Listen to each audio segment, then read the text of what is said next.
This is A World on Purpose. A purposeful life is the most important kind and the most valuable kind of life. Every choice that we make makes a difference, for better or worse. I loved walking in a village and seeing the before and after. This is the podcast dedicated to those humans choosing to live larger by working for the greater good. And these are their stories. Stories of hope and of true change that come from living on purpose. What if you were to suddenly say there are no challenges, there are only opportunities? Regardless of where you come from, your financial identity should determine where you end up in life. I'm your host, Alyssa Fisher-Harris, and my hope is that my inspiring guests will take you on an introspective journey that helps you tap into your own pivot to purpose, bringing greater meaning to your life. Welcome to A World on Purpose. Hey, everybody. Thanks for coming again to A World on Purpose. I'm your host, as you know, Alyssa Fisher-Harris, and I'm going to get excited once again. You know, if it gets old, I don't know what to say. I'm sorry, but it's just true. I am jazzed beyond words today to have my guest with me, Miss Shelby Scarbrough. Shelby is just one of the coolest women I think I've ever had the honor to meet. She is an entrepreneur. Her whole career has been after pivoting out of politics into the world of entrepreneurship. And she's a speaker and founder of a company called Practical Protocol. But she really also just released a book this past year called Civility Rules. And the whole idea and premise behind it is just the idea that with everything that's happening in the world in the last, few decades, especially, and having worked in the world of politics, which she goes into and talks about in our interview, and really feeling like there was no room for civility in politics back then. Imagine what it's like now, as we have all been able to witness. She wanted to write sort of what I call like a playbook on how we can learn to be more civil with each other, and more respectful and kind, and hear each other's viewpoints, hopefully with an open heart and open mind, even if we don't agree with it. And figure out how we can interact in a more positive and meaningful way. Again, even if we don't agree with it. She wrote in the book this really cool passage. There's a bunch of cool chapters in it in terms of how it's described. It's a practice, really. And if for anybody who's been in yoga or sports or anything like that, we understand that anything we do in the world is truly, we can't ever totally perfect anything. So we just keep working on things and making ourselves better and better as we go. And in the book, she has several different chapters that sort of map out this idea of how to be more civil in the world with each other, the power of civility, personal responsibility, which is up to us to choose to be more civil, courtesy, humility, trust, respect, and honor. And the one chapter I asked her to kind of dive into for me personally was the idea around empathy. There's a passage in the book when she talks about a friend of hers in 2011 who was kidnapped. She worked for USAID and she was teaching in Somalia and was kidnapped. She and a Danish coworker were kidnapped and held for ransom. And they were just horrifically tortured physically. And she goes and describes this whole experience around that and how Jessica decided that no matter what was happening to her body, she wasn't going to let it affect her mind. And there's a passage that Jessica shared after she was able to come out of that experience. After I think it was 90 days of being in that situation, she escaped and she was able to reintegrate herself with her family and working on all of that trauma. She was hiking with her family in a national park. And this was a really profound statement around empathy for me that I wanted to share from the book. So in Shelby's book, Civility Rules, this was the phrase. Some years ago, Jessica was hiking with her family in the Shenandoah National Park when she had an epiphany about empathy. When they stopped for a water break, some people passed them.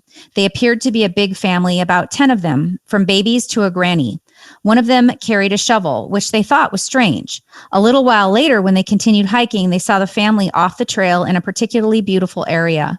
They slowed down. They saw the man take out a container from his backpack and throw the contents into the air. It was clear from the family's reverence that he was releasing the ashes of someone they loved, and it was tender. It was a very tender, memorable experience. We never know what someone might be carrying around with them, do we? Kindness, compassion, as much as empathy as we can muster towards friends and strangers alike will bring us closer to one another, because even the most together person deals with something.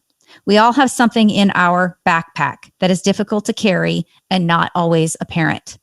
So I hope that out of this experience of listening to Miss Shelby Scarborough, that you will walk away with some wonderful thoughts and ideas, not only learning about her amazing background and her really cool work that she's done in entrepreneurship and in politics, but also this idea of how we can learn to be more civil with each other and just operate from a place of love and openness and kindness and compassion and empathy, and just how to be with each other in the world in a much more meaningful, intentional way. That's the whole point of living in the world on purpose. So without further ado, please join me and Miss Shelby Scarborough. Good day, good evening, good afternoon, everyone, wherever you are in the world. I am back, your host of A World on Purpose, Alyssa Fisher-Harris. And if you've been watching the show for a while now, you hear me every time we get on a new episode to interview a brand new, amazing guest. I get very excited because I live for shining a spotlight on these humans that I think are doing just absolutely incredible, intentional work in what I call living in the world on purpose, with purpose, for purpose, on purpose, just the idea in general of living a very intentional life of doing something greater than yourselves. And today I'm really excited because I have an amazing woman here. Her name is Shelby Scarborough. And in the monologue, I like to give you a little bit more details about the guest. So I'm just going to give you a little snippet. She's an entrepreneur, an author of an amazing book called Civility Rules, which we're going to really dive into today. And she's a speaker and founder of a really cool company called Practical Protocol. And I'm going to let her tell you what that's all about. She has an amazing background in the political world as well, which is very applicable to what we're going to talk about today. And I am so excited to welcome my guest today, Miss Shelby Scarborough. Shelby, welcome to A World on Purpose. Melissa, thank you so much for having me. I really appreciate it. Oh my God. By the time we got together, right? I know it's been taking a long time to get this interview going. Before we get going, thank you for your time today, because I know how much you have going on. We all have so much going on in our lives, you especially. Just tell everybody where you're broadcasting in from today. Sure. I'm in sunny, hot Danville, California. And it's right in the middle of they would call it the East Bay of San Francisco Bay.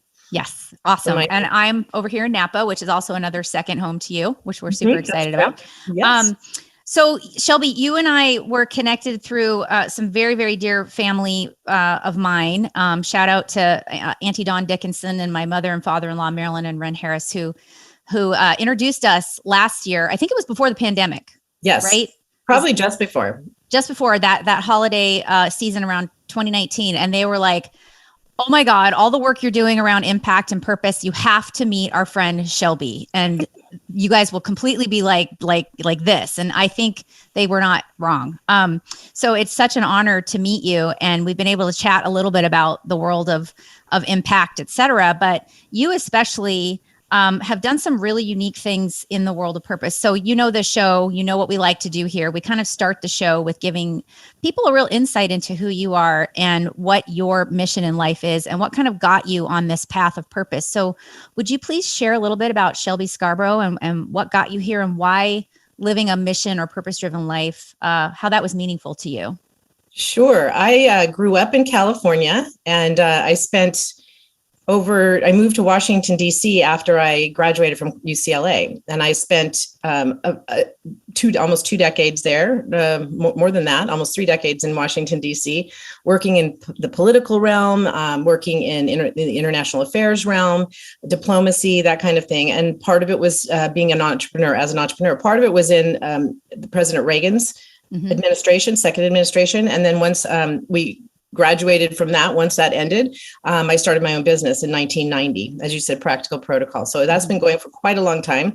And I've had some just interesting adventures along the way with all sorts of fascinating people who have great purpose in their own right, lots of world leaders. My first client outside of when I started Practical Protocol was Nelson Mandela, and my second was Pope John Paul II. So I feel like I kind of got started right with the good clientele. And, what my job during that time period was to help facilitate them facilitating their purpose, achieving their purpose. So, we didn't talk a lot about things like purpose at that time. What I talk about how I focused on my work was taking all of the noise away from my clients so that they could focus on what they were there to do, on what their mission was, and what, in your vernacular, what their purpose was. So world peace, things like that.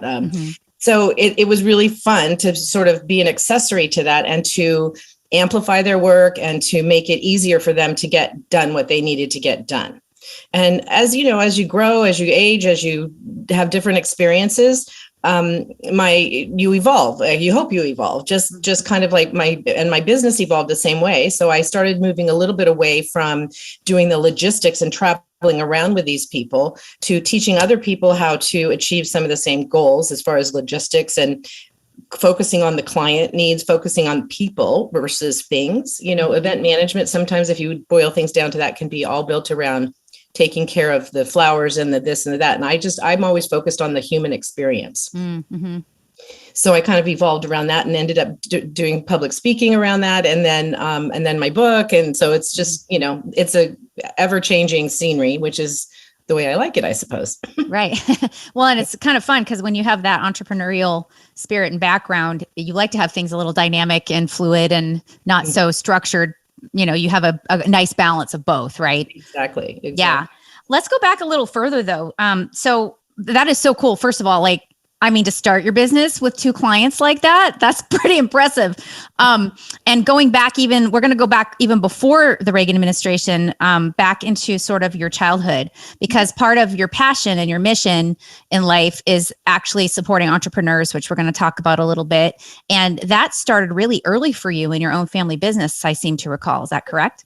It did. At 14, I was helping in the family business. My parents decided to go down an entrepreneurial path and become franchisees for Burger King, for the restaurant Burger King. So they started building Burger Kings when I was 14. And by the time I was 16, of course, I worked, not full time there. I was in school, but it was my part-time job. And it was sort of the hip place to work at the time. It was new to town, and the football players, all the responsible, really interesting people around the high school all wanted to work there. And that has changed. The landscape of employment in those fast food restaurants has changed quite a bit, because that's what it was meant to be. It was the great first job. Mm-hmm. And so for me, it was a great first job. And it taught me all sorts of things about showing up on time, even though my parents were the boss, showing up on time, doing your job. I had to do it better than everybody else because the expectations were higher, that I couldn't be lazy. I was never lazy anyway, but I couldn't just sit around and twiddle my thumbs or, play games in the back. I needed to do my job and do it well. So I learned a lot about responsibility at that time. And then when I wasn't working there, I was supporting my family in the sense that my parents were working very hard to start this. It was all consuming at the beginning. So I took care of my siblings a lot and, drove them around. I did grocery shopping. I used to be pretty good at estimating the price per bag. And I did it by estimating at $1 for every product that went into the bag. So that's how much the grocery cost. Now it's $4 or $5 for every. Right. I know. Isn't it terrible? Oh my God. Exactly. Wow. So it taught me a lot about responsibility, personal responsibility, pride in your work, and purpose in the sense of being directed. And we look at purpose a little more broadly these days as sort of legacy. And for me, the purpose was to be a cohesive member of my family and be part of that journey that my parents decided to take with our input. Are you guys ready for something like this? And it was a very good thing for our family. So it was fun to sort of be there and in my 14-year-old self, help them as best I could. Wow. I love that. I think that's so cool. And it's nice that it was such a wonderful family endeavor for you. And having myself worked in restaurants, putting myself through school, having worked in the restaurant world, I know it's not an easy world to navigate either, because you're dealing with customers and customer service. And so I'm guessing that not only did that teach you this entrepreneurial spirit and this business mindset, but also diplomacy, which I'm guessing really was kind of your launch pad into the political realm. Can you talk a little bit about how you got from that experience of working in the family business and this idea of diplomacy and being courteous and civil, which we're going to get into with your book title later, but how that got you into the political world? And let's talk a little bit about what that world was like for you. Sure. I often say that I got into politics because I don't like salami. Okay. So, yes, there's more to it. But after I graduated from high school, I volunteered through a Burger King connection another franchisee who was in Santa Barbara. Her husband had been involved in politics, and the convention for the Republican convention of 1984, this would be the second campaign for President Reagan, second term, was taking place in Dallas, Texas. And so through that relationship, through that knowledge of that person and that person's knowledge of our family and everything, she offered to help me get a job as a volunteer of one of 2,000 youth volunteers at the convention. Wow. So I trotted myself out there, got on a plane and went by myself. I graduated, so I was 21 or 22 years old or something like that. And went and, but hadn't had a lot of experiences like that on my own, going out someplace like that. So I showed up at the convention center by myself and ended up working with 2,000 people. Well, in the middle of all this, first of all, most of my friends would not agree with me, but I'm actually kind of a shy person. And so to walk into a huge crowd and see 2,000 people and say, why would anybody want to talk to me? Right. So sure. I kind of closed down. I still do. I have to fight that and I have to push through that.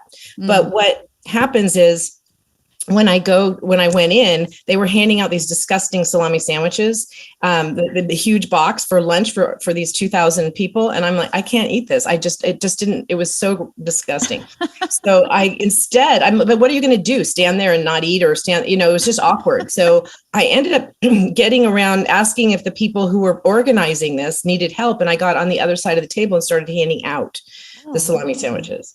So it gave me a purpose. It gave me a mission. And what I've realized is the thread through everything that I've ever done is I'm most comfortable when I have a job, when I have a purpose, when I have a point to being there. So it doesn't have to be world peace. It doesn't have to be earth shattering. But if I've got some meaningful thing, it doesn't have to be massively meaningful. It just needs to be helpful to somebody. Then I'm much more comfortable doing that. So in any party, I usually try to end up, helping with the host or whatever it is, because that's my comfort zone and that's how I can get engaged.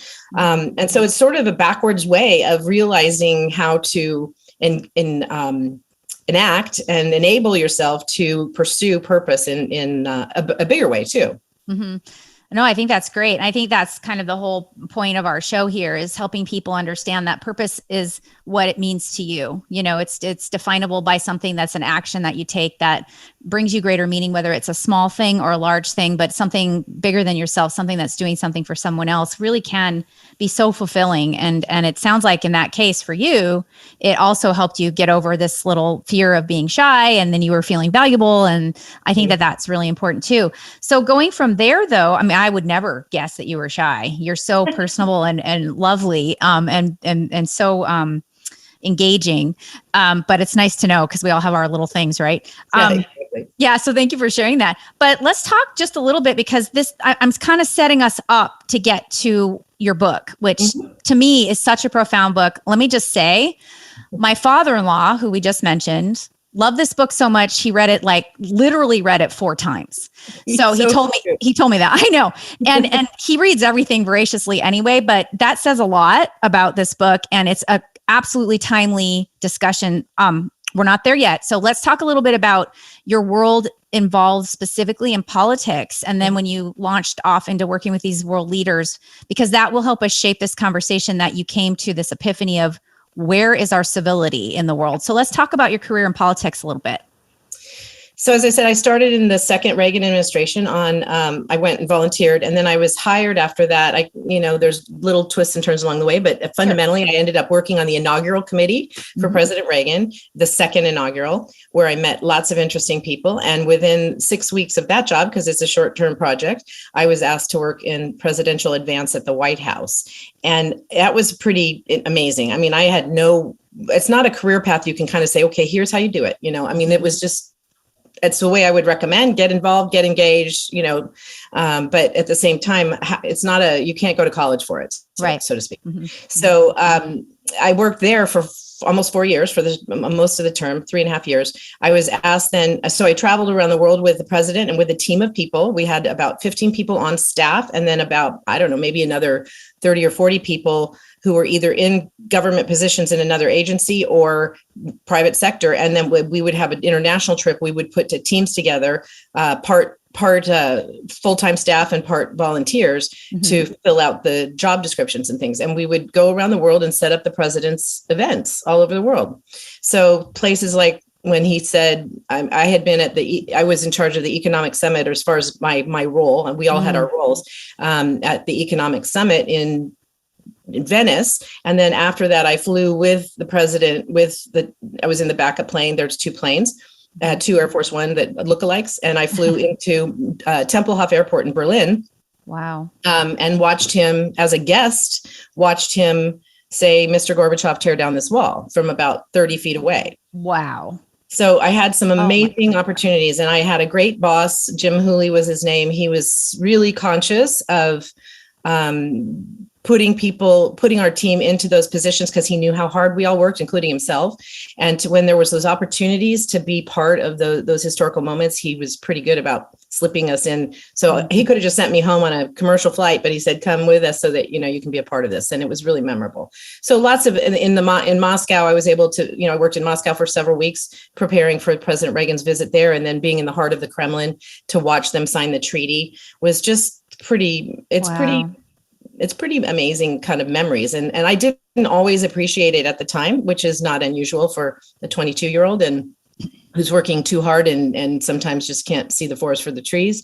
But obviously it didn't take me long to appreciate it. And in retrospect, it was one of the amazing journeys of my life that set off so many other triggers, so to speak. And one of them was that while I was in Moscow, I was asked by the deputy chief of protocol that the chief of protocol had inquired if I knew of anybody who was interested in a job in the protocol office.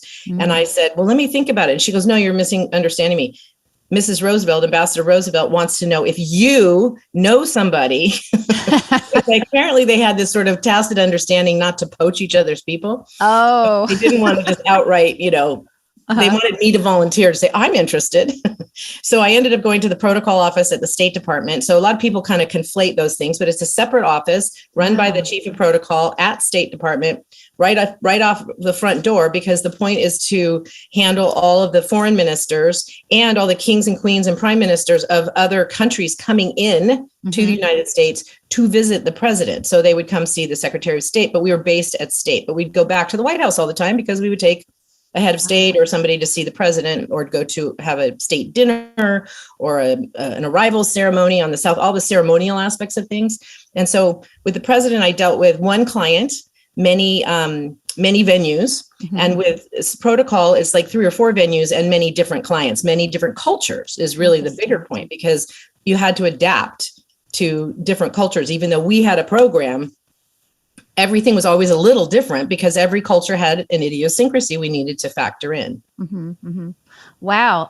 Oh my God. That is so cool. I didn't even know all that stuff. I love that. So, and you were still pretty young then too. Yeah, I mean, that's a huge responsibility, and it says a lot about you. Well, I appreciate the compliment. Politics is a young person's game, I've come to appreciate, because it's 24/7 and you need to be thinking really fast on your feet, and you need to, so smart, yes, but you have to, it's it's not necessarily academic smarts, but it's, I had to come Endurance. Up to speed on everything from, the structure of Congress to, how things work. Cause you have to there's a lot of shorthand for stuff, and you got to come up to speed really quickly. Sure. Know the names of the heads of states and their spouses' names. And you just absorb. And when you're younger, you have a little bit more gray matter open. Right. And endurance. Free gray matter. a lot more endurance, right? And you need less sleep. Yeah, exactly. Yeah.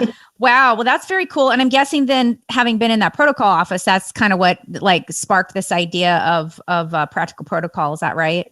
Yes. I wanted to start my own business. My parents had really set that standard for me, that was something that I really aspired to. And so I started Practical Protocol in 1990. And like I said, Nelson Mandela was a referral from the National Security Council, the Secretariat of the National Security Council, who knew me in the Bush administration now, said, Shelby, the Nelson Mandela people, he had just been out of prison. Mm-hmm. And he wasn't president yet. And he was just coming over to do kind of a tour out of prison, and he was going to visit the White House. And so that people with the group that was bringing him over, it was African National Congress, they wanted to hire somebody who knew Washington, who knew how to do it, who knew how to take people to the White House. I was kind of the perfect person. I didn't do the whole tour. I was the Washington person to help, get them into take them to the White House, take them to the Capitol, take them to the State Department, that kind of thing. Well, and what a gift to have met such an amazing human being on this planet. I can only imagine what that must have been like for you. He was very special. I think he said, I spent time with him, but it wasn't like we sat around and had a cocktail, but I was working in very close proximity and had conversations and an opportunity to see what he was like as a person. Very gentle, very soft-spoken, very amiable, and just respectful. We're supposed to be in the background in those jobs. It's not our job to be front and center or to be the center of attention. So I try very hard to be kind of behind the scenes. And that's where it's just, it becomes, when somebody like that makes you a meaningful part of something, it's just kind of the added bonus, Right. There's Justice Stephen Breyer did that when I did a conference with Sandra Day O'Connor and the and Justice Supreme Court Justice Stephen Breyer for the conference on the independence of the judiciary. And Stephen Breyer Justice Breyer stands up at the end of the conference and thanks me personally. And I'm looking around and Warren Buffett's there and all these people. And I'm like, me? So I was always sort of the guy behind the scenes. And I just I never expect public thank yous like that, because that's just not my MO. I fire people who become tourists in my organization. Got it. But how memorable and meaningful. And then he wrote me a nice note afterwards that was very personal, handwritten note. So those kinds of things go a long way. And even just taking that as a simple example of how somebody in their world can recognize other people and there's never too many thank yous. Yeah. There's never too many words of appreciation and gratitude. I completely agree. And this is a great, we're going to get a little bit into some of your entrepreneurial stuff a little bit towards the end, because this is a point where I really want to dive into your book, because you said something very interesting to me a minute ago about Nelson Mandela. You said he was very respectful. And your book called Civility Rules was this epiphany, as I recall you telling me, that you had about, with everything that's been going on in the world pre-pandemic and all of the civil unrest and all of the stuff that was happening. And then with the pandemic on top of it and the social injustice uprising, which was completely justified, and all of the things, all of a sudden you were like, well, where is our civility in this world? Right. And obviously your experience of working in politics and a place where I would love for you to talk about why you wrote this book, because it's so good. And all of the chapters that are in it really reference the idea of what it means to live in a civil world and be civil to each other. And the fact that you could be around these politicians and these world leaders with the idea of them being respectful, it must have had a tremendous impact on you of how you shaped this book. So can you talk a little bit about Civility Rules? I just, not a little bit, a lot. This is a super important conversation to be having right now. Sure. The book was a long time in coming. I wrote a chapter for a book about 10 years ago, and it was on civility in politics. And the sum total of that chapter is, guess what? I think there's never been civility in politics. After my research, I was like, this is kind of a bummer. But, mudslinging really meant mudslinging. And they used to throw tomatoes. And who knows? And then you see the modern day versions of that, where there's, in Japan, sometimes they get into fistfights, and in England, they scream at each other a lot more than we are used to, although that seems to be becoming much more of a common effect now. But so I kept taking notes. I kept thinking about how my world is about connections. And so it's about human connection, both from a network standpoint. It's relationships, and where my real specialty deep down, if I have, sort of what's my superpower, it's really to bring people together one way or the other, say, just like your father-in-law and mother-in-law did for us, right? To recognize these moments of spark and opportunity and say, you guys need to meet each other. And, sometimes it works out in a business thing, and sometimes it doesn't. But for me, it's just really about the connection, and that's probably my deepest purpose is to connect people together. Yeah. So same. looking at these relationships and saying, look, there's something not going on really wrong here. And we're just upside down in so many ways in looking at the world, whether you're on the right or the left, whether you're north or south or east or west, I don't know. But the point is, we all could do with more civility in our world, as far as I'm concerned. That's the premise I come from. I also am open to hearing the opposite discussion. I don't ever have to agree with it, but I'm open to hearing why burn it all down might be a good idea. You know, there are some people, I have very good friends who feel that burning it down is actually the way to start, because it's sort of the phoenix, the rebirth, regeneration, get rid of the old, start with the new. But I'm a more traditionalist. I'm a little bit more, I respect our history, and I respect that it's not always perfect, but if we just try to ignore everything in the past and not learn from it and grow from it and make it better every day, then we're really we're doomed to repeat bad things. So taking that kind of all of that concept and saying, okay, what is civility really? People, I believe, mistake it a bit for manners and etiquette. And being nice. And yes, all of those are wonderful components of civility, but really true civility is a value proposition. It's a deep down character traits that take a lifetime to perfect. It's like when we say doctors, it's called a doctor's practice for a reason, right? Or a practice for lawyers. This is something that it's an ongoing educational experience in our lives. And we have to be, if we really are meant to be truly civil and we want to put that out in the world, it's something we have to work on all the time. Right. Because how many times have you been cut off in a traffic, or, you know, you're behind slow people? This is obviously my pet peeve is being behind slow people. But, you know, I have to what I've had to do to deal with that is just say, you know, I think God, the universe wants me to just slow down, right? And look around and enjoy the journey a little bit more. And maybe if I were, you know, would plan a little more and leave 5 minutes earlier, I wouldn't be as stressed about it. So those take it as a lesson. It's not their fault. It's mine. And owning that was a long way to going to helping integrate that civility and to be just step back and not react and decide how I wanted to show up in the world from that moment forward. And it is hard. There are people who push our buttons.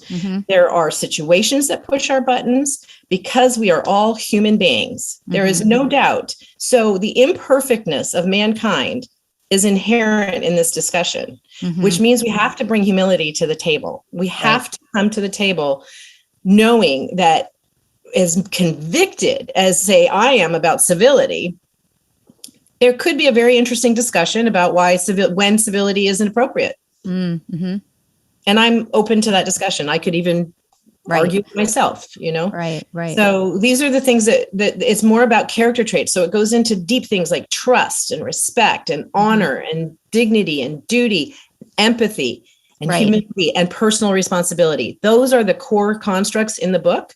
To me, those are kind of the essence of civility. And manners are a way of conveying those core concepts. So manners kind of change with the times. For the easiest example to give you is the Western body, like, you know, it's being in protocol. One of the things is we very aware of body space. So how close should you be to somebody? And we had a policy and protocol that we never touched anybody. So you don't pat them on the back, you don't grab their arm, nothing, you know, but like this. So we were very good at going like this. I can't do it in the screen, but here, this way, right this way, you know, and like a flight attendant showing where the, right. And we communicated with our eyes a lot with our clients, you know, so that they would look over and we would nod and, you know, like this, okay, that means time to go. It was we got these great, easy, subtle cues down so that we were communicating on a level that wasn't verbal many times, but we never touched. All right. So now there's this, in Western society, there's 3 feet of space between us that's comfortable for eons and eons and eons. A Westerner is comfortable at 3 feet. If you're 4 feet, it's too far away. It feels awkward. If you're 2 feet, it's too close and it feels awkward for most people. That's kind of a general assumption. Well, guess what happened? Right. We got a global pandemic that separated people way further than that. So 6 feet became the norm all of a sudden. And it's going to change. It's going to inch back, or even as we've gotten vaccinated and things, people have inched back. But you'll notice it's still, people are still more not uncomfortable sitting far apart now. Right. So right, that right. has taken away that. I just was noticing it. I was talking with my colleague, and she was in a chair, and normally I would be, maybe 6 feet from her in another chair. And I was like 12 feet at the other end of the couch, and we were having a conversation. And I realized that this distance is more normal for us now, because of the changing times. Mm-hmm. So what's polite today, a polite distance today, would have been very awkward for a Westerner in even 2 years ago.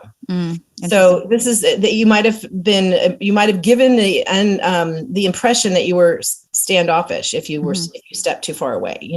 So these are subtle things, but there's whole books about body language and cultural idiosyncrasies and all that come into play here. But a lot of those are changing over time, and so the deep core values of trust, respect, etc., are what's really kind of timeless.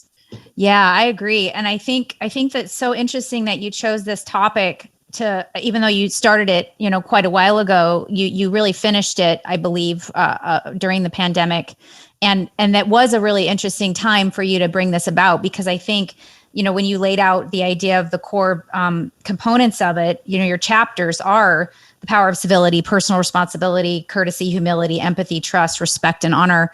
And then the practice of it, which I love, by the way, because as a yogi of 30 years, it is about practice. Nothing is ever perfect. It's the practice, right, that you need to always keep in check. But what I wanted to ask you is, the whole physical distance, the emotional distance, the fear, like everything that's been happening is like this boiling point, and people are angry. And people are frustrated, and people are scared, and people are having all these experiences. And so when you brought about this idea of Civility Rules, and I love the title because it's a double entendre in so many ways, triple entendre some way, there's this concept of, especially being able to finish it during the pandemic, I thought was really special. And the one chapter that really, really resonated with me was the one on empathy, because, I have had a lot of adversity in my life. And the one main thread for me of being able to help identify when I'm trying to understand where someone is coming from is trying to have empathy. And you explain, obviously, there's a difference between sympathy and empathy. And there's one section in the book where you talked about your friend, Jessica Buchanan, who had been kidnapped with her Danish coworker when they worked for USAID. And they were tortured, like physically tortured.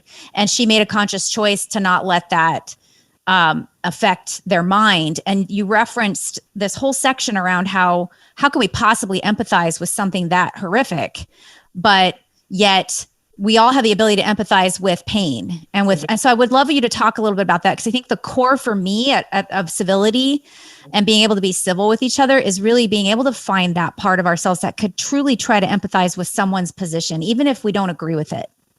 For sure. And that's where there's a little technique there that can be used. And then eventually it becomes like a muscle memory, right? That you can go to it more quickly. But one way to look at it is through the lens of emotional intelligence. You can say also mindfulness. There's all sorts of different paths to sort of the same thing, but emotional intelligence would be a good example. Is self-awareness comes before empathy for somebody else.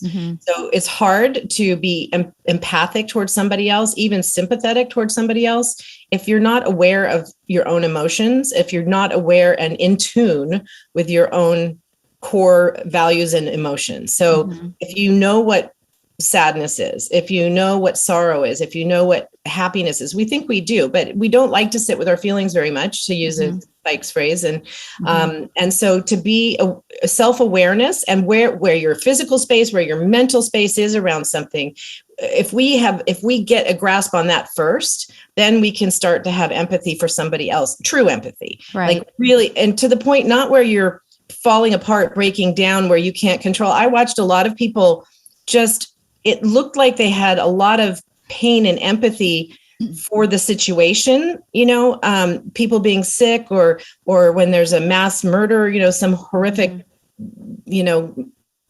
mass murder goes on, or children are killed, or all these things. And I watch people who just fall apart on the internet and or fall apart in person, and they just can't function.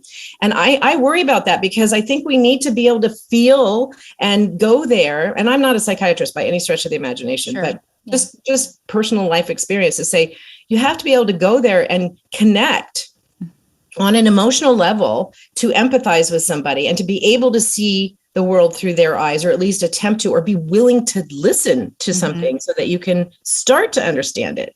But to completely just, melt into nothingness with every trauma that goes on in the world is just, you're going to be a puddle all the time. Sure. And so we have to find this balance of being able to do self-care, self-awareness, self-preservation, but not self-centeredness, selfishness. They're very different things. Sure. And then be able to put that out in the world to be a part of helping somebody heal in whatever way that is. If it's just empathically being somebody who can just listen.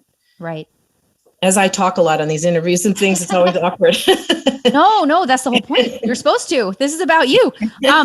No, but I love that too, because there is a difference between empathizing and over empathizing, and empathizing just enough allows us to really create systemic change. It's like, I get it. How can I help? Right? I get it. How can I insert myself now into the solution instead of losing myself completely in this situation? And so really up in a ball and, in the corner of the closet. That's ultimately not, maybe that's part of a process, but we need to figure out how to live with it, hold it, and then move on and focus on solutions. Exactly. And my mentality about it, but right. And we can't give ourselves permission to have that breakdown if we need to, but I always say it's like how long we choose to stay there. We don't have to choose to stay in that place for a long time. We allow ourselves to feel it, we process it, and then we pick ourselves up and be like, okay, what can we do? And so your book is very cool because it's almost like a roadmap. Like I like some of the books of authors I've had on the show are like playbooks to particular things. And I like it because it feels like a little bit of a playbook to give people tools on how to learn to be more civil in the world, especially if we're angry. Because when we're angry, that seeing red, it is hard, right, Shelby, for people to kind of see. So what would you recommend for people in terms of if there's an experience or an example, let's say, and they're like, oh, I really need to learn how to be more civil. Like, do people recognize that in themselves, I guess, first of all, or do you think others have to point it out in them? And then they'd be like, here's this great book I've read called Civility Rules. Take a look. So I think that one of the best, a good example of that is your father-in-law, Ren, because I think he used it. I'm putting a little bit of words in his mouth now, but from what I understand and what I've taken away from his comments is that, and what I've witnessed actually, the other night, he came in when I was at dinner at his sister-in-law's house, Dawn's house, and said, oh, we were walking by, we wanted to come say hello. And I was so flattered that they would want to come in and sit and chat because it was great. And so he wanted to engage on very positive discussions. And he wanted to keep the discussion very positive about the Olympics, and it was about how he was enjoying the Olympics and how it was, a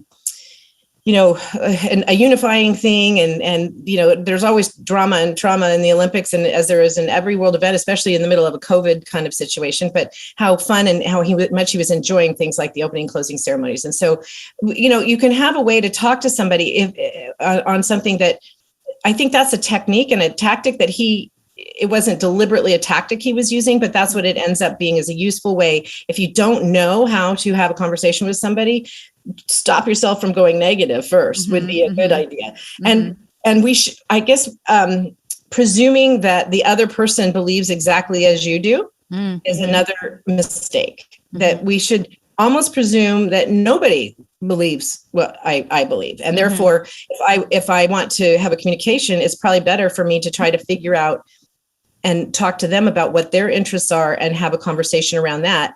And then you can ease into your own. I've gotten to a point where I can say, I totally respect that, but I see it slightly differently. And my world experience has brought me to a different conclusion. And this is why it's hard to argue with experience. Right. It's, what we tend to do is repeat something we hear. And this is a lot of complaints I hear, is we repeat something we hear on television or radio or even newspapers and magazines as if it's complete fact. Right. And as if it's the only story there is. Right. And we know intellectually that's not true. So why do we start statements with, well, this is the way it is. When really, are you 100% sure of that?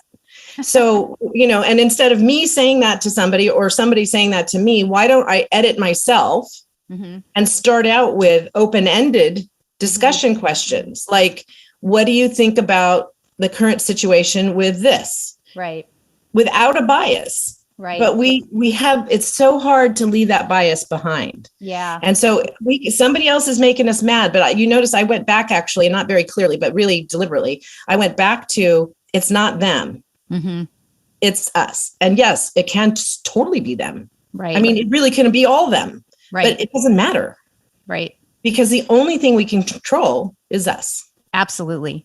I agree with that. And also, what's interesting is in the world, like when somebody's having feelings about something, they're not wrong. They're your feelings. Your feelings are valid. Your feelings are real. Your feelings are relative to you and your life experience. But being open to like you said, I love how you said, I am always open to the opposite viewpoint. I'm always open to another way of thinking or feeling is important because it's not invalidating how you feel. Which is important to recognize, but it's also saying, okay, there's other thought processes and maybe I'm still going to think my way, but at least now I've had, back in the day when we had the newspaper, like the way it was, there was always the op-ed, right? There was the opposing viewpoints. And I remember seeing this professor back during the Bush-Kerry election of communications. And he was talking about how the invention of the internet was meant to be this great resource of information, but what ended up happening, and this was back in 2004. Now imagine now. Yeah.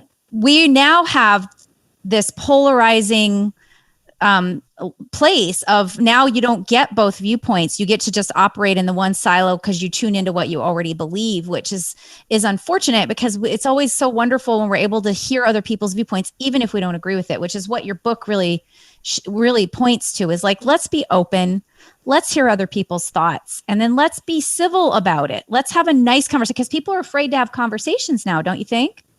They are. And I was joking with somebody that I wanted to start a movement called Where's Walter Cronkite, instead of Where's Waldo? I mean, pretty soon people are going to go, Walter who? But why don't we bring this back and say, look, Walter Cronkite was sort of the go-to example of all for everybody of a certain era that remembers the news being news and being non-biased as possible. And I don't recall, I was young when he was on television, but I don't recall him ever saying, I think in the middle of a broadcast. And so we tended to be able to rely on that more. We also had less inputs.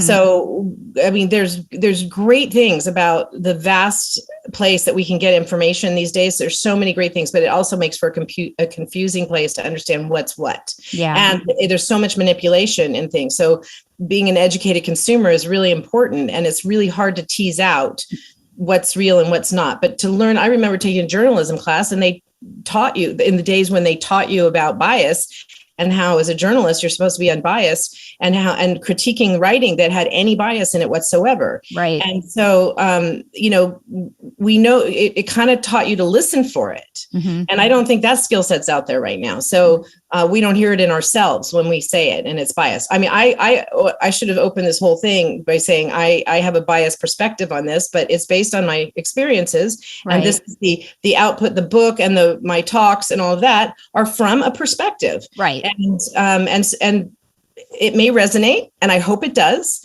because I believe it's a positive, purposeful way to live, but it might not.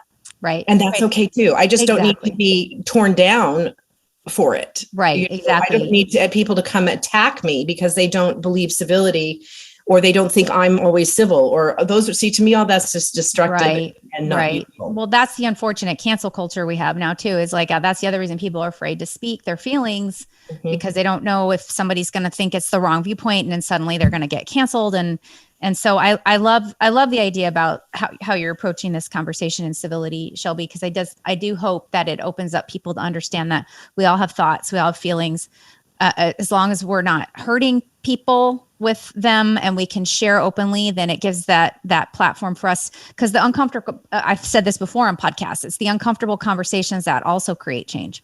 Totally. So let's talk a little bit about civility. Also, I love the book. So everybody, you got to read it if you choose to. It would be great. Even if maybe you don't agree with this idea of it, please be open to it because I think it could unlock some really unique ways, even just how you communicate inside your family, inside your, workplace, et cetera. So let's talk a little bit about the workplace and your passion for entrepreneurship and how Civility plays into that. You've been obviously a proponent of entrepreneurship your whole career. And you're part of an awesome organization called the Global School of Entrepreneurs. Tell us a little bit about that and why you're involved in that, and then how Civility can play into the idea of entrepreneurship and business. Sure. So I've been, ever since my parents, I started with this, that I've been a proponent of entrepreneurship, small business. I think that it runs the world. It's the engine, the hardcore inner engine that really propels the world in a wonderful direction. We have, billionaires propelling the world into outer space, but deep down, if you go all the way down through the building of those spaceships, there are small businesses and medium and large businesses that were engaged in that at some level. And everything from the last mile delivery person, there's people involved in this all across the spectrum. And so enabling innovation, enabling ideas and everything is just at the core of what I want to do. And then bringing people together to work together and collaborate. So, 4 colleagues of mine, I was a global chairman of an organization called the Entrepreneurs Organization, or EO. I've been a member for over 20 years, and it's an amazing organization for entrepreneurs to come together and learn and grow. It's just in a nutshell, that's kind of our MO. It's not so much a networking as it is a network, and we help each other learn and grow. And because we speak a language and it's a peer group, that we know we know how to talk to each other kind of thing. Well, out of that, there were 3 other former global chairmen and 2 other global former chairmen and a gentleman named Warren Rustan, who is kind of one of our sort of legacy gurus who comes in and talks to our groups about a variety of different things in business, a very successful businessman. We decided to start the Global School of Entrepreneurship because we felt there was a missing link for entrepreneur education and an MBA, specifically getting an MBA. Most MBA programs are not suited for entrepreneurs on any level because of the schedule, the costs, the curriculum, the purpose of it, the teaching of it is, how the instructors approach it. None of it is from an entrepreneurial perspective. There are very few programs in the country that do that. So we decided to create one. And we launched our first cohort where I call it Mastermind to MBA. So it's a small cohort of 8 to 10 people with a professor for 1 year, 50 weeks of programming. It's 2 hours on a video call a week. And then there's plenty of homework. So it's a commitment, but it's $32,000 right now. And it may go up, it may go down. We're working through that long term because we'd like it to go down as we get scale. But in 1 year with your own private professor, think of it as a forum leader or a facilitator or whatever, happens to be a PhD and who teaches business. And then using the business school curriculum that is the standard accreditation, is fully accredited, standard expectation for accreditation that you have to check X boxes of curriculum before you can be awarded an MBA. But from every angle, we are infusing the entrepreneurship into it. So if it's a case study or an article or some readings on finance, we have someone in our team who would come in, who's written a book called Simple Numbers, Greg Crabtree, Simple Numbers. We would have somebody like him come in and give the overview of how to manage your business with simple numbers and have a dashboard and how to look at your finance and your P&Ls and your balance sheet from a different perspective. You do not get that in business school. Yeah, that's definitely not. These are both, so now we check the finance box, but it's very, very entrepreneur centric. The people in the room are entrepreneurs. All of the people attending are entrepreneurs. And they all are dealing with some of the similar issues. Some are smaller, some are bigger, but then they can help each other as part of the discussion to solve a problem around the subject that you have to deal with in the business school curriculum. So very cool. And then we're building out, obviously, long-term, the alumni association of that. We intend it to be very powerful network of people who are willing to help each other, who feel a common purpose to elevate entrepreneurship and small business around the world, especially in developing countries where, and helping, even getting to the point of getting involved in civil society in some of these countries where banking laws or the legal system is not quite so conducive to to business, to small Right. business, to entrepreneurship. So we just have, it's so exciting. I just had a dinner last night with somebody who said, I'm in, and he's already been to an MBA program. I'm like, he goes, no, but this wasn't an entrepreneurs program. I want to do this. And Right. From Colombia, and another colleague from India is interested, and a sort of a celebrity friend of mine is interested in doing it. And so we'll see what, where it goes. We intend to grow it quickly. And we also have a one-on-one program. If somebody really just wants to check the box of getting the MBA and doesn't really care so much about the collaboration with the cohort, which I personally think is a huge value. Yeah, for sure. But for the, there's a cost, it's expensive, but you could have a one-on-one MBA in a year, like 1 to 3 people, your own small group. And a dedicated professor, and therefore it's even more customized to what you're working on. But at the same time, I think what you lose is the dynamic of the group. Right. Interaction. I agree. But, I think that's it could be helpful. it could be schedule, and it could be the preferred way to go. And instead of having to, every other program, you have to go be on campus, or even if it's remote, it's for 2 years, and you have to fit into their system. What we've done is tried to create a system that works for entrepreneurs. Right. I think it's great. And it's also obviously a write-off because it's continuing education. So that's great. Now I know you're also involved. Let's just touch a little bit on this because, this is my wheelhouse, is impact and purpose. You're involved in some impact groups also. That I recall. So are you weaving any ideas for entrepreneurs on how they can bring and weave impact initiatives into their entrepreneurial endeavors? Any conversations around that? Yeah, I think maybe from a slightly different perspective. One of the things that I'm involved in on the advisory board for is something called INSA, which is the International Association of Safety and International NGO Safety and I always get it wrong. It's okay. We'll put it in the show notes. Yeah. INSA. So they, I get stage fright and forget things sometimes. Exactly. So it's an association of learning they have education curriculum on how to protect the NGOs especially in foreign countries, but anywhere, doing their purposeful business. So aid workers and things like that. And so Jessica Buchanan, I'm kind of related through her to that. She wrote some of the original curriculum, Jessica, who we discussed earlier, who had been kidnapped, because she knows what it's like to be kidnapped. So what do you put in place that helps save the security of your workers?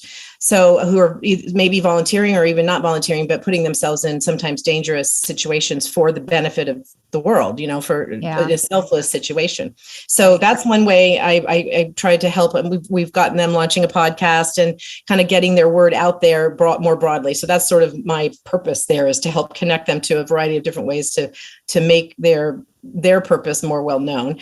And then the other one I'm involved with is Freedom's Foundation at Valley Forge, which is a nonpartisan nonprofit, over 75 years old, that is about the founding documents of this country and educating high school teachers and high school kids and even younger kids on the meanings within, and so that they come out understanding what the meaning and purpose of the founding documents of this country are. And I believe, as I say in the book, that it was sort of an epiphany for me as I started working through this book, that working through the writing of the book, that freedom and liberty and democracy are actually, it's really important. Civility is a really important component to the preservation of those ideals. And so all of that is kind of near and dear to my heart. And justice and justice for all and all of those things that are in our founding documents are really important to me. And so those are some of the ways that I divide my time up a little bit to do volunteer stuff that is something that's beyond me, I guess. That's great. Well, I think all your work's beyond you, even if it's not volunteer. That's one thing we always say too, is just, you don't have to not make a living to live in the world on purpose. It's still okay to do that. You've got to, otherwise you can't take care of anybody. Exactly. Shelby, I know that we're running out of time here, which I could talk to you for so long. And I'm just so grateful for your heart and your soul and all of your wisdom that you've accumulated over the years, especially with the book and everything you're doing for entrepreneurs.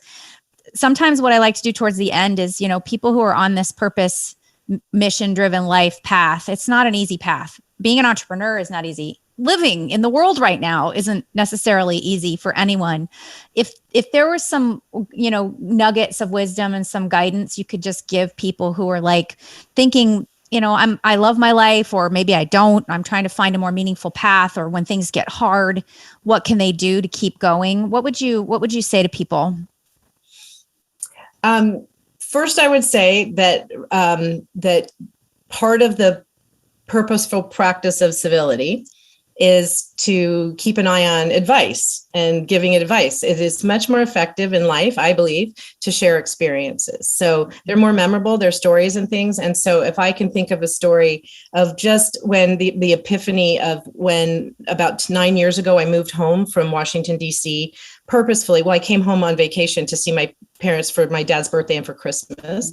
And at that time, he revealed to me that he had just been diagnosed with Parkinson's. And it was all of a sudden the world sort of turned upside down. It was a perfect storm economically for the economy, for our family business wasn't doing very well, partly because of the economy and partly because Burger King's kind of an older concept, and there's so much more competition and all sorts of things. And then for us personally, the health issues. So he just said, I just need some help. Well, my sisters both worked in the business at the time, and they had their roles and they were busy, but he needed some help kind of just sorting through and because part of Parkinson's affects your executive function. And so he just couldn't quite keep the pace and keep things straight. And so I just what I said is, I'll stay. And if you agree to be a good patient, in other words, I don't want to have to fight somebody all the time about what they need to be doing to take care of themselves. Right. I mean, that's just misery. Right. So, I'm happy to do it if you work with me and you recognize that I'm fallible and it's been a beautiful thing. It's been the best thing that brought me much closer to my parents. Not that I wasn't close, but much closer. I physically lived with them for 2 years because I had a condo down the street that I had just rented out to their friends who needed a place fast to live because they had sold a house and had a panic. So before knowing all of this, I had rented my place to them, and they ended up staying there 2 years. So I stayed at my parents' 2 years. And then eventually I bought a house and things, but down here. So I'm permanent here in California now because of that 9 years ago.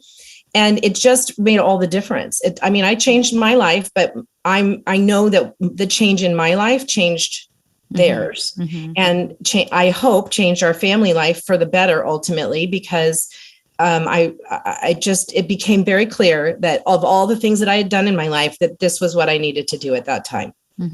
So I guess what I had to do is listen and learn and make bold choices and not be afraid. I love that. I think that's perfect. That's such a great place to end. I wish we didn't have to, but we'll have to come back and have another conversation later, because I didn't even get to dive into a couple other books you're going to be doing and some other great things. So we'll have a follow-up. But before we go, I just want to tell people where they can find you. How can they get a hold of you, and how can they find this great book of yours? As you say, the book is Civility Rules, my new, and it's a take on the rules of civility by George Washington, as you said, a double entendre. It's on Amazon. It's also, you can get to it from my website, which is ShelbyJoyScarbrough.com or ShelbyScarbrough.com or PracticalProtocol.com. They all get you to the same place because I just relaunched my website and it's all brand new and kind of fun right now. Yeah. And it looks great. And everybody, her information will also be obviously on aworldonpurpose.com and obviously in all of our social media channels. Shelby, thank you so much for taking time today. You look beautiful, and I love your words of wisdom. I love your enthusiasm for just life in general. And I'm just so honored to know you and have you on my show. Thank you so much for being here. Likewise. And let's get together in person very soon. I'm ready. IRL, as the youth are saying today, in real life. Exactly. That sounds great. So thank you so much. And my best to your father and your family as well. Thank you very much. I really appreciate it. You're welcome. Everybody, thank you so much for tuning in with me, your host, Alyssa Fisher Harris, to A World on Purpose. Please, please, please be sure to go to the show notes and go to our website and look for Shelby, look for this awesome book, look for her organization that she's been involved with. If you're looking to be an entrepreneur and get a little education, get involved with that as well. And I'm just so thrilled that you guys come back here on a regular basis to listen. I'm looking for your feedback. I'm looking for any information that you want to share. We love all of your stories too. So please be sure to go to info@aworldonpurpose.com and let us know what you think and how you feel. Thank you so much for coming today. I'm your host, Alyssa Fisher Harris. And don't forget, because Shelby, I'm not very good at this self-promotion thing, please rate, review, and subscribe on Apple Podcasts or Amazon Audible, because we're on there now. And I am so happy that you came to listen to Shelby Scarborough today. Civility Rules. It's the book. Go get it. I'm your host, Alyssa Fisher Harris, and we will see you soon. Thank you for taking this journey into a world on purpose with our incredible guests. To learn more about our amazing guests and their inspiring purpose-driven work, please go to aworldonpurpose.com. Don't forget to look at our call to action of the week to mobilize your desire for purpose into action. A World on Purpose can be found on Apple Podcasts and all the major podcast platforms, and the video version can be found on YouTube. If what you heard today inspires you, please write a review and like and share on the platform of your choice. We'd love to also hear from you and learn your pivot to purpose and the meaningful work that you do that lifts humanity. Send your stories to info@aworldonpurpose.com. I'd like to thank our World on Purpose team for making this show a reality. Once again, I'm your host, Alyssa Fisher Harris. Thank you for tuning in to A World on Purpose. I look forward to seeing you soon.